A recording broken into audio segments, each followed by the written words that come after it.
तो पहला टॉपिक हमारा रहेगा ग्रामर यानी कि ट्रांसलेशन जो हमें कराता हूं, ग्रामर प्लस ट्रांसलेशन। और this is the only way, अगर मैं किसी भी कॉम्पिटिटिव एग्जाम्स में जो इंग्लिश आती है उसमें ग्रामर जो आती है, I can not prepare directly for grammar, I will have to prepare in the way कि मेरा ग्रामर और ट्रांसलेशन दोनों करेक्ट होना चाहिए। तो मुझे ग्रामर और ट्रांसलेशन दोनों पे एक साथ वर्क करना है। How to do this one, मैंने यहां पर जो है अभी मैंने जो है जो सो फार अब तक हमने जो कर लिया है वो कौन कौन से टेंसेस किए हैं बेटा? हमने इंडेफिनिट्स करे हैं, indefinites, present indefinite, past indefinite, future indefinite किया है, और हमने किए हैं कॉन्टिन्यूअस। कॉन्टिन्यूअस करे हमने कौन कौन से?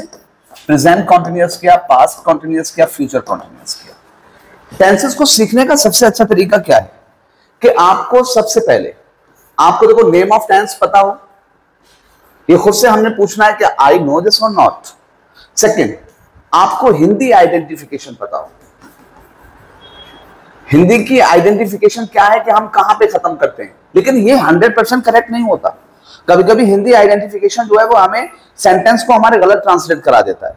दूसरा जो है हमने इसमें सीखना है कि इसका इंग्लिश रूल क्या है। जब भी हम बात करते हैं रूल की, इसका मतलब हम बात करते हैं वर्ब की बात करते हैं।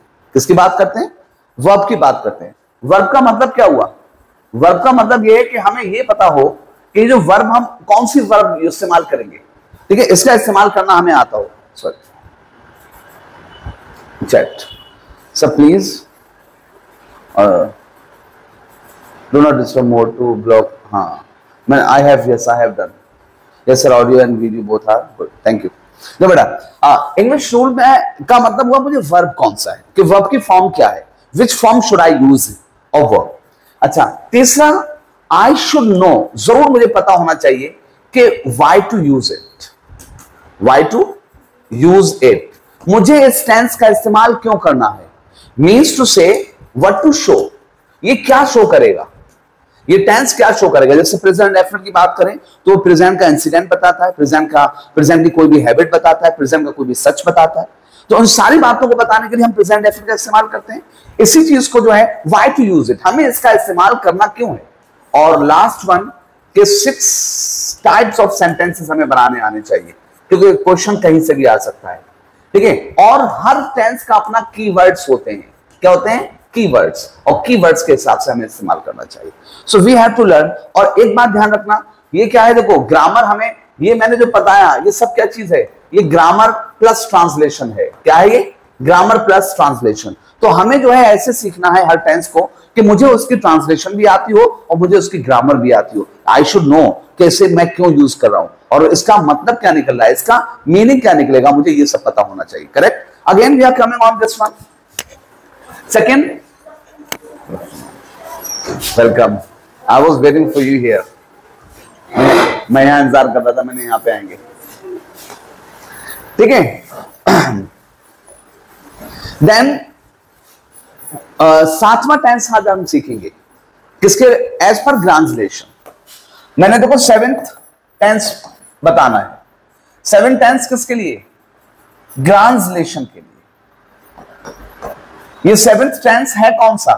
अब शुरू हो जाएंगे परफेक्ट, और 7th नंबर पर जो आएगा उसका नाम है प्रेजेंट परफेक्ट टेंस। क्या नाम है इसका? Present perfect tense. Present perfect हम बड़ी जल्दी खत्म कर देते हैं। हम कहते हैं प्रेजेंट परफेक्ट क्या है? चुका है, चुके, चुके हैं, या है, ये है, और उसमें हम क्या लगाते हैं? हैजर्ड के साथ प्लेटफॉर्म लगा देते हैं। प्रेजेंट परफेक्ट है क्या? सुने, प्रेजेंट परफेक्ट की हिंदी आइडेंटिफिकेशन क्या है? हाँ, हिंदी आइडेंटिफिकेशन है इसमें चुका है, चुकी है। हम इस पे खत्म नहीं करते, हम एक और आइडेंटिफिकेशन का इस्तेमाल करते हैं हम यहां पर, और उसका नाम क्या है? हाँ सही चलिए, दोनों तरफ से इसका हम यूज करते हैं, या है, ई है, ए है। हम दो तरीके से इसका इस्तेमाल करते हैं। चुका है, चुके, चुके हैं, या है, ई है, ए है। हम दोनों चीजों में इसका इस्तेमाल करते हैं। और ये ठीक है, ये है हमारी हिंदी आइडेंटिफिकेशन। इसका इंग्लिश रूल क्या है? इंग्लिश रूल क्या है? इसका मतलब हम कौन सी फॉर्म का इस्तेमाल करेंगे। चुका, चुकी, चुके का मतलब क्या होता है कि काम खत्म है। काम जब भी खत्म होता है तो वर्ब कैसे इंडिकेट करता है काम के खत्म होने को? काम के खत्म होने को करता है वर्ब की थर्ड फॉर्म। इसका मतलब थर्ड फॉर्म जो है टेंसेस के अंदर 12 टेंसेस में थर्ड फॉर्म का मतलब होता है काम का खत्म हो जाना, और उसके साथ में हेल्पिंग वर्ब कौन सी लगती है?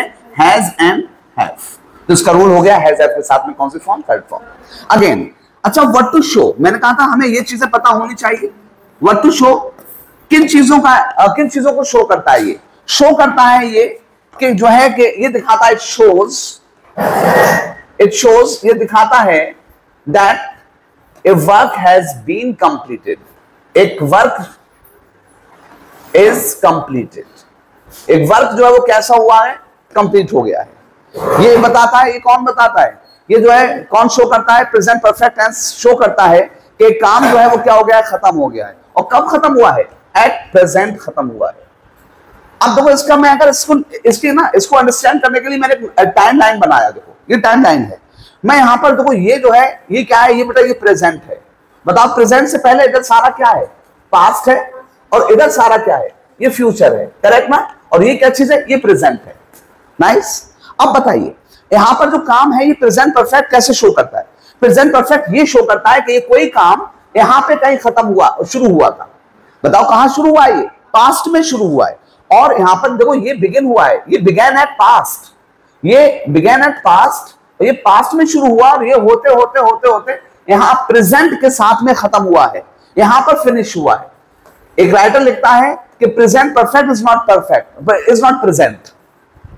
Present perfect is not a present tense, ये प्रेजेंट टेंस नहीं है, बल्कि ये पास्ट में शुरू हुआ और पास्ट में खत्म हुआ। हाँ, थोड़ा सा पहले पास्ट में शुरू हुआ लेकिन शार्प पास्ट में खत्म हुआ है, अभी अभी अभी खत्म हुआ है। वो प्रेजेंट के बड़ा करीब में जो है जाके खत्म होता है, इसलिए हम उसको क्या कहते हैं? प्रेजेंट परफेक्ट टेंस कहते हैं। अब ये जो टेंस है बिल्कुल हैज एंड थर्ड फॉर्म का रूल नहीं है। सबसे पहले हमें क्या पता होना चाहिए? हमें हर एक टेंस को जो बोलने का, देखो हैज और हैव है, हम हैज किसके साथ इस्तेमाल करते हैं और हैज किसके साथ? हैज ही के साथ हैज आता है, शी के साथ हैज आता है, इट के साथ हैज आता है। If I am talking about a boy तो यहाँ पे एक सिंगल बॉय है, क्या आएगा? हैज आएगा। अगर मैं कहता हूं माय फ्रेंड, अकेला फ्रेंड है, तो क्या आएगा बेटा? हैज आएगा। अगर मैंने और सिंगुलर सब्जेक्ट कहा, मैंने कह दिया वन ऑफ माय फ्रेंड्स, बताओ हैज आएगा हैव आएगा? इसमें हैज क्यों आया? Has, we are not talking about all friends but we are talking about one friend. तो वन ऑफ माय फ्रेंड्स, मेरे दोस्तों में से कोई एक, it means I am talking about a singular subject. तो यहाँ पे हैज आएगा। बेटा हैव किसके साथ आएगा? हैव आता है किसके साथ बताइए? आई के साथ हैव आता है, यू के साथ हैव आता है, वी के साथ हैव आता है, दे के साथ में हैव आता है। ऐसे ही देखो बेटा, मैंने कहा क्या? मैंने यहाँ पे कहा कोई बॉय, अच्छा अगर मैं बॉयज कहता हूं तो क्या आएगा? हैव आएगा। अच्छा अगर मैंने यहाँ पे कहा माय फ्रेंड, अगर मैं उसकी जगह पे कहता हूं माय फ्रेंड्स बोलता हूं तो क्या आएगा? हैव आएगा। लेकिन अगर मैंने बोला बोथ ऑफ माय फ्रेंड्स, तो ये भी क्या हो गया बेटा? ज्यादा हो गया। क्या आएगा यहाँ पर? यहाँ पर हैज आएगा, हैव आएगा, correct. Both of my friends का मतलब दोनों, मेरे दोनों दोस्त, और वन ऑफ माय फ्रेंड्स का मतलब मेरे दोस्तों में से कोई एक। तो यहाँ पर सिंगुलर सब्जेक्ट हो गया, ये कौन सा हो गया? प्लूरल सब्जेक्ट हो गया, करेक्ट ना? तो हमने यहाँ पे क्या देखा कि हम हैज कहां पे लगाएंगे और हैव कहां पे लगाएंगे। सेकंड बात, हमें क्या करना है? कोई भी टेंस हो, कोई सा भी, एनी टेंस, कोई सा भी टेंस हो, हमें टेंस के अंदर 6 तरह के सेंटेंस बनाने सीखने चाहिए, बोलने के लिए, प्रैक्टिस करने के लिए। पहला अफर्मेटिव, जिसमें बात एक्सेप्ट होती है, कोई एक्शन होता है। दूसरा नेगेटिव, जिसमें मना किया जाता है। तीसरा सिंपल इंटरोगेटिव, जो क्वेश्चन क्या से शुरू होता है। फिर सिंपल इंटरोगेटिव नेगेटिव, जिसमें जो है क्या होता है बेटा? जिसमें जो है क्या और नहीं दोनों चीजें होती हैं। फिर आया कौन? डबल इंटरोगेटिव, जिसके बीच में कहां कब कौन कैसे आएगा, यानी कि कोई भी WH वर्ड आ जाएगा। और यहां पर जो है बेटा double interrogative plus negative, correct ना बेटा? बताइए, मैं अगर हैज हैव के साथ इस्तेमाल करता हूं, सब्जेक्ट के साथ क्या लगाऊंगा? Has have. और हैज हैव के साथ कौन सी फॉर्म आएगी? Third form. नेगेटिव में क्या होगा? हैज या हैव के साथ में नॉट आएगा, कौन सी फॉर्म? Third form. शुरू में क्या होगा? हैज या हैव आएगा, फिर सब्जेक्ट आएगा, फिर कौन सी फॉर्म? Third form. यहाँ पे हैज या हैव आएगा और उसके बाद में कौन आएगा? सब्जेक्ट आएगा, के बाद नॉट आएगा, के बाद थर्ड फॉर्म आएगा। क्या ऐसी पॉसिबिलिटी होती है कि मैं हैज और हैव के साथ चिपका के नॉट लिख दूं? हाँ होती है, लेकिन बोलने का वे अलग हो जाता है। It depends only on communication way, right? If I say have you not informed your friends, तुमने अपने दोस्तों को इन्फॉर्म नहीं किया है। और मैं ऐसे भी कह सकता हूँ हैवंट यू इन्फॉर्म्ड, तो हैव यू नॉट इन्फॉर्म्ड और हैवंट यू इन्फॉर्म्ड, दोनों में ट्रांसलेशन में एक ही है, क्या तुमने इन्फॉर्म नहीं किया है। अगर मैं कहता हूं हैव यू नॉट इन्फॉर्म्ड, ये नॉर्मल बात है, और हैवंट यू इन्फॉर्म्ड मैं तुम्हें डांट रहा हूं इस बात पे, अभी तक इन्फॉर्म नहीं किया है तुमने। तो ये यहाँ पर जो है ना ये फर्क होता है। अदरवाइज यू कैन डू, यहाँ पे क्या होगा बेटा, WH पहले आएगा, फिर हैज या हैव आएगा, उसके बाद सब्जेक्ट के साथ वर्ब की थर्ड फॉर्म आएगी, यहाँ पे WH आएगा, हैज या हैव आएगा, फिर सब्जेक्ट आएगा, फिर नॉट आएगा, फिर वर्ब की थर्ड फॉर्म आएगी। This is the way we have to practice, right. I have के लिए बोलो, आई हैव के लिए क्या होगा, I have not, have I not, WH have I not, you have not, have you not, WH have you not, we have not, have you not, WH have you not, they have not, have they not, WH have not, he has not, has you not, WH has you not, right. ये क्यों होना चाहिए? Exam में हमें इतना थोड़ी सोचना होता है, एग्जाम में हमें यूं बोलना, यूं कर लिखना होता है, बोलने की बात आती है एकदम से बोलना होता है। This is the way, right. Again we are coming on the next one, this is the way. हम क्या करेंगे बेटा, हैज हैव के कितने तरीके के इस्तेमाल होते हैं। हैज हैव के इस्तेमाल देखो, सबसे पहले बेटा मैंने क्या कहा, देखो सब्जेक्ट के साथ में क्या, हैज हैव, ये मैं रूल 1 बता रहा हूं, प्रेजेंट परफेक्ट का रूल नंबर 1 है ये, देखो हैज हैव। और अगर आपके साथ में यहाँ पे वर्ड आ गया क्या, already, yes you should use this. Already यहाँ पर उसने हमेशा जो है वो मुझे इन्फॉर्म किया है इस बारे में, अच्छा उसने कभी भी मुझे नहीं बताया है, अच्छा उसने बहुत कमी से अपने चैप्टर को रिवाइज किया है, ठीक है, बहुत कमी से, रेयरली का मतलब, या स्कैर्सली बहुत कमी से, बहुत कम, हार्डली अगर पास्ट परफेक्ट में आता है तो पहले आ जाता है। यहाँ पे हार्डली और स्कैर्सली का इस्तेमाल आप हैज हैव के बाद कर सकते हैं, ठीक है। यहाँ पे ये फिल इन द ब्लैंक्स में आते हैं। और सुने बेटा, हैज हैव हार्डली हो गया, यहाँ पर हो गया क्या,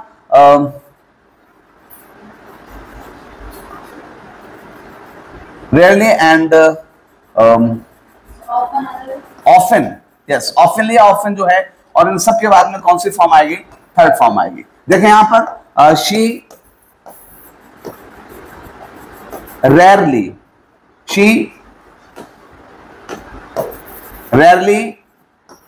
gone there, वो वहां गई है ना, बहुत कमी से वहां गई है बहुत कमी से। मैं यहाँ पे क्या करूंगा, rarely वर्ड आ गया ना, then I use here she has rarely gone there, I should not use here this one। देखो दा, you already destroy your future। क्या बात कर रहे हो तुम अपने फ्यूचर को संभालने की, उसकी तुम तो पहले ही अपना फ्यूचर बर्बाद कर चुके हो। तो यहाँ पे ट्रांसलेशन क्या रहा है, बर्बाद कर चुके हो। बेटा क्या आना चाहिए यहाँ पर ऑलरेडी डिस्ट्रॉय आया है, यहाँ पे ऑलरेडी वर्ड है, और ऑलरेडी से पहले और बाद में जो है गैप है, तो क्या करोगे, पहले हेल्पिंग वर्ब आएगी, बाद में वर्ब की फॉर्म आएगी। यहाँ पे क्या आएगा बेटा, बताइए, you have already destroyed your future, correct ना बेटा। तो ये वर्ड्स है जिनका हम इस्तेमाल करते हैं। ये इसके बाद आया नेगेटिव में, क्या करोगे, नेगेटिव देखें। अच्छा एक चीज और बेटा देखो, यहां पर मैंने कहा पहले ही ऐसा काम कर चुका है, या पहले ही ऐसा काम या है। क्या बोला मैंने, पहले ही ऐसा काम कर चुका है या पहले ही ऐसा काम कर लिया है। हम ऐसे वाली बातों में क्या बोलते हैं, सब्जेक्ट लगाते हैं, सब्जेक्ट के बाद में क्या लगाते हैं, हैज या हैव, और उसके बाद क्या लगाते हैं बेटा, ऑलरेडी। क्या लगाते हैं, ऑलरेडी, और थर्ड फॉर्म लगाते हैं। या मैं इसमें क्या बोल सकता हूं, सब्जेक्ट हैज हैव, यहाँ पे कभी कभी क्या होता है, थर्ड फॉर्म आ गया, और लास्ट में क्या लगा हुआ है, बिफोर लगा हुआ है। हमसे बिफोर का क्या पूछ लेते हैं, बताओ फिगर ऑफ स्पीच क्या होगा बिफोर का। यहाँ पे बिफोर क्या चीज है बेटा, बिफोर जो है वो इंडिकेट कर रहा है किसको, एक्शन को इंडिकेट करने वाले वर्ड, एक्शन को मॉडिफाई करने वाले वर्ड्स क्या कहलाते हैं, एडवर्ब कहलाते हैं। तो यहाँ पे बिफोर किसका काम कर रहा है, एडवर्ब का काम कर रहा है। बिफोर का मीनिंग होता है के सामने, तो ये प्रीपोजिशन है, होता है से पहले, तो वो कंजक्शन है। यहाँ पर हो गया पहले ही, तो ये क्या हो गया, एडवर्ब हो गया, यहाँ पर एडवर्ब का काम कर रहा है। मतलब मीनिंग क्या निकलेगा, पहले ही ऐसा काम कर चुका है, राइट। सो आई कैन, जैसे मैंने कहा, मैं यहाँ पे ट्रांसलेशन पढ़ा रहा हूँ, आप ग्रामर अपने आप सीख जाना, इसकी ग्रामर अपने आप सीख जाना, मैं तुम्हें ट्रांसलेशन पढ़ा रहा हूँ। मैंने कहा देखो, उसने पहले ही अपने दोस्तों को इन्फॉर्म कर दिया है अपने डिसीजन के बारे में। बताओ कैसे बोलेंगे, बताइए, आप खुद बोलिए मेरे साथ।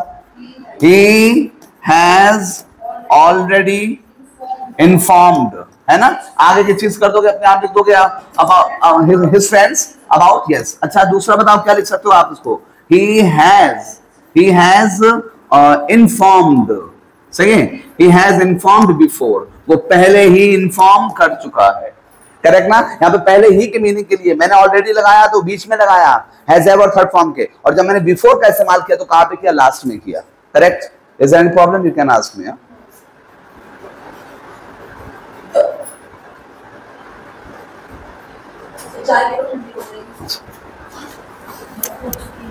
हाँ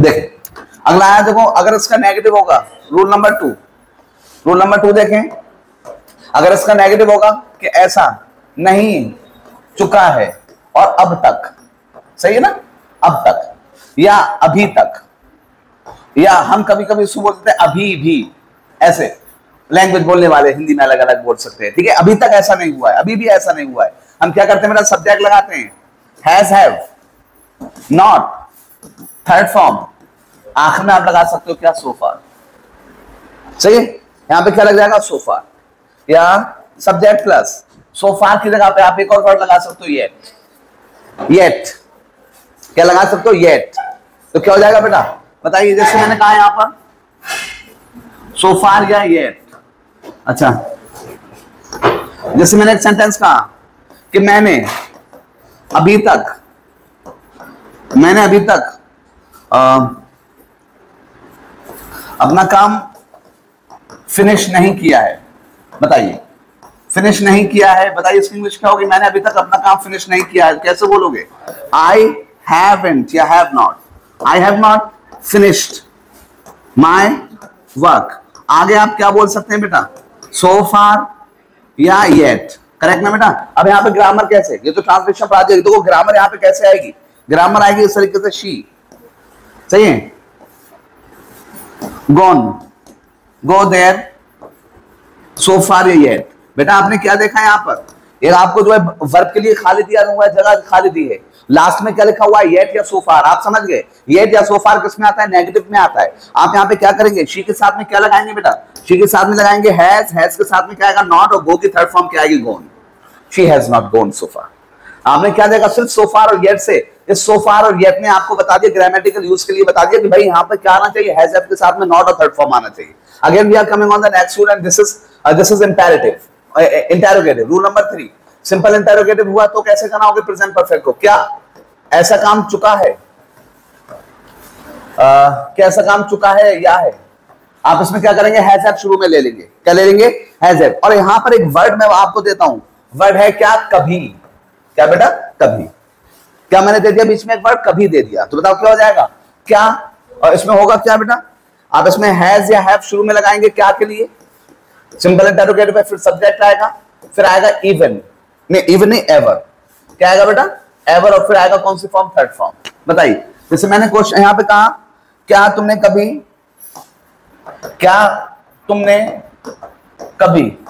ताजमहल देखा है चांदनी रात में, तो क्या होगा बेटा, क्या तुमने कभी ताजमहल देखा है चांदनी रात में, तो क्या होगा, have you ever seen the Taj Mahal. यहां पे ग्रामेटिकल देखो, यहां पे बेटा, इन द मूनलिट नाइट, यहां पे देखो बेटा ग्रामेटिकल, सबसे पहले हमने क्वेश्चन मार्क लगाया क्योंकि ये क्वेश्चन था, मैंने बेटा यहाँ पे किससे शुरू किया, हैव से शुरू किया सेंटेंस को, हैव यू एवर, मैंने वर्ड किसका इस्तेमाल किया, एवर का, कभी के लिए, करेक्ट। यहाँ पे थर्ड फॉर्म आई, ताजमहल जो है हिस्टोरिकल बिल्डिंग है, मैंने उससे पहले दा का इस्तेमाल किया, ताजमहल प्रॉपर नाउन है इसलिए मैंने ताजमहल का टी और महल का एम जो है वो कैसे बनाया, कैपिटल बनाया, correct, this is.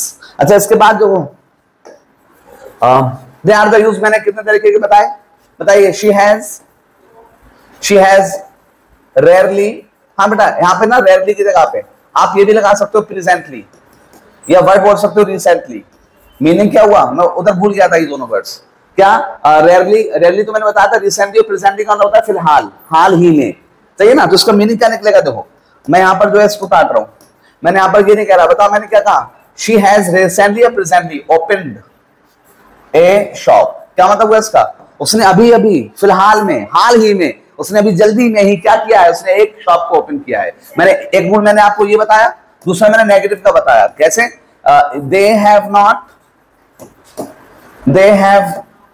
Not decided to go yet या सो फार, क्या मतलब हुआ इसका बेटा बताइए, they have not decided to go so far या येट, क्या मतलब हुआ कि उन्होंने अभी तक फैसला नहीं किया है वहां जाने का, करेक्ट। एक मैंने आपको क्या बताया कि पहले ही वाला मैंने कहा he